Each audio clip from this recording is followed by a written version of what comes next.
Go into this afternoon, likely 1, 2 o'clock, then we could be seeing some scattered storms likely pop up before they all kind of congeal into a line here this evening as the cold front approaches us here in Lincoln. So let's look at this throughout Stormcast. Kind of time out the rest of your morning. You can see some scattered light rain may be possible in some areas. Can't totally rule it out through the morning. But then going into this afternoon, a lot of scattered storms possible. You can see 1, 2 o'clock this afternoon, ton of them, and some of these isolated nature. This is something to worry about in terms of some of the severe weather, but we'll get to that in a minute. Scattered storms first this afternoon, then they start to congeal into a line. That cold front advancing through central portions of Nebraska, continuing into eastern Nebraska as we go throughout the later afternoon and early evening hours. I think by 6, 7 o'clock we'll see this line approaching. You see some of it bowing out, indicating that there may be some stronger winds with some of these storms as they approach before all is said and done by the early morning hours of Wednesday. So with that, we are talking some severe weather potential going throughout the day today. You see much of Nebraska under a risk for severe weather, an enhanced level 3 risk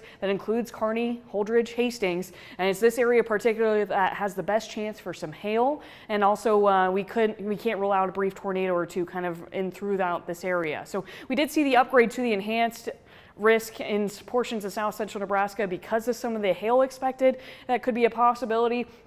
But also damaging winds and a brief tornado or two cannot be ruled out as this event kind of unfolds throughout the rest of this afternoon and evening. So second half of the day, something to be aware of. But we may see some showers throughout this morning.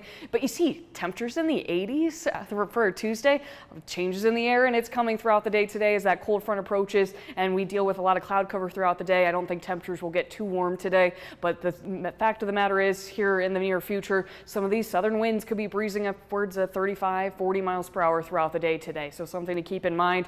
But then going throughout the rest of this week, those winds will be shifting behind that cold front out of the northwest, pulling in cold air day by day. You see 70s in the mix Wednesday and Thursday, 60s through Friday and the beginning of this week, and Friday night into Saturday morning. Could be the first frost of this year as temperatures dip into the 30s for the first time since May. It's been a while since we've seen 30s. And then into next week looks pleasant as well as we only get into the upper 70s. So a lot going on today. It'll be a day to stay weather aware. I know I talk about that a lot, but you can do that by having a weather radio handy. Of course, staying tuned to us here at Channel 8. We'll be sure to break in. Rusty will too later on this afternoon, or be sure to keep up with us on social media as we continue to give you the latest as this continues throughout this Tuesday. Yeah, absolutely. All right. Thank you very much, Jessica.